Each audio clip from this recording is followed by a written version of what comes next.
नमस्कार किसान भाइयों इस सत्र में गन्ना 0238 ने किसानों को खून के आंसू रुला दिया है।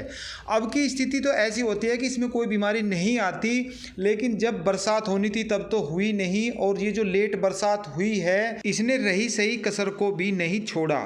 किसान भाइयों, ये जो फिलहाल बरसात लेट हुई है आप देख रहे होंगे, जो खासकर जो मैं उत्तर प्रदेश की बात कर रहा हूँ और हरियाणा की भी बात कर रहा हूँ, इन इलाकों में अब की बार जब बरसात होनी थी तब नहीं हुई, और अब ये कई दिनों से बरसात हो रही है। लगभग 7 से 8 दिन हो चुके हैं, और इसका रीज़न ये हुआ, इससे इसमें सुंडी वगैरह वगैरह तो नहीं लगी, लेकिन फंगस की बीमारी फिर से आ गई है। इसकी पहचान फिलहाल ये है कि जब आप अपने गन्ना पौधा हो या पेड़ी हो उस पर जाओगे तो उसकी बढ़वार रुकी हुई आपको मिलेगी, और जो पहले उस पर हरापन भी था वो भी आपको फिलहाल कम नज़र आएगा। और आप देखोगे कि जो पत्तियां हैं, जो पत्तियां में गोल गोल यदि छेद होते हैं तो समझ लो कि उसमें सुंडी है, लेकिन ये छेद गोल गोल नहीं है बल्कि लंबाई में ये छेद हैं, और कुछ जगह से पत्ती सूखी हुई भी है और कुछ जगह से उस पर पीलापन है, कुछ पर उस पर हरापन भी दिखाई देता है। तो समझ लो ये एक फंगस है, ये मैं आपको दिखा भी रहा हूँ। और इसका इलाज जो आपको करना है, यदि आप करोगे तो जड़ों के माध्यम से आप कोई भी दवाई दोगे वो कोई काम नहीं करेगी, क्योंकि नीला तोता भी किसान भाई दे देते हैं पानी के साथ में, तो फिलहाल वो एकदम से काम नहीं करेगी, इसमें आपको स्प्रे ही करनी पड़ेगी। इसके लिए मैं आपको 4 प्रोडक्ट बेहतरीन बताने वाला हूँ, इनका आप प्रयोग करें। ये ज़्यादा महंगे भी नहीं है, आपको स्प्रे करना पड़ेगा। 1 एकड़ की मैं डोज बताऊँगा, उसका खर्चा भी बताऊँगा। तो यदि आप ये करोगे तो ये फिलहाल फंगस हट जाएगी। ये बरसात के कारण ही आई है, यदि बरसात चली जाती, धूप निकलती और पश्चिम से गर्म हवाएं चलती तो ये सब बीमारियां इसमें नहीं लगती। ये फंगस सिर्फ इसी वजह से लगी है कि ये जाती जाती बरसात भी दुख दे रही है। तो इसमें मैं पहला बताऊं, एक प्रोडक्ट आता है जो मैं आपको बताऊंगा, बायर कंपनी का, ये सेक्टिन के नाम से आता है और उसमें 2 साल्ट हैं।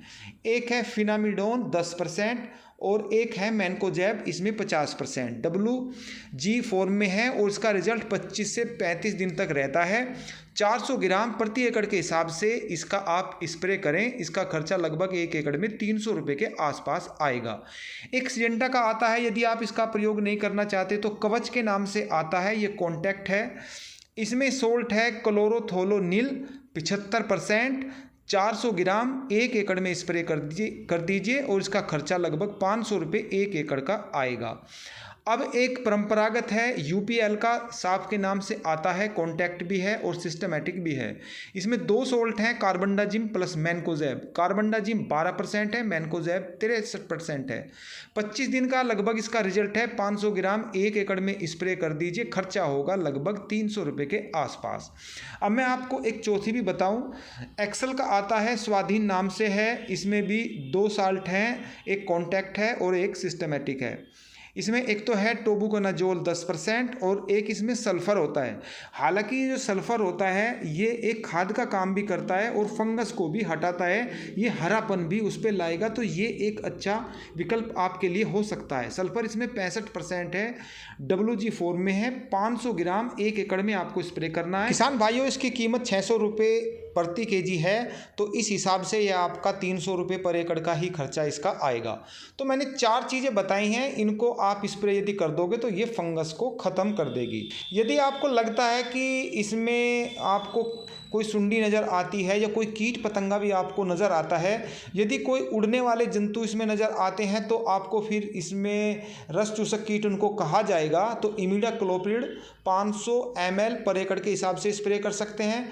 और यदि आपको लगता है कि सुंडी भी है, कुछ अंदर भी आपको दिखाई दे रहा है, यदि आप उसका अगोला तोड़ करके देखते हो, या तो मैंने जिसमें फंगस है उसका अगोला तोड़ के दिखाया तो उसमें आपको कुछ नज़र नहीं आया, यदि कुछ नज़र आता है तो फिर उसमें आप प्रोफेनोफोस प्लस साइपरमेथ्रिन का भी स्प्रे कर सकते हो, इसका भी अच्छा रिजल्ट आएगा। फिर मिलते हैं, तब तक के लिए सभी किसान भाइयों को नमस्कार।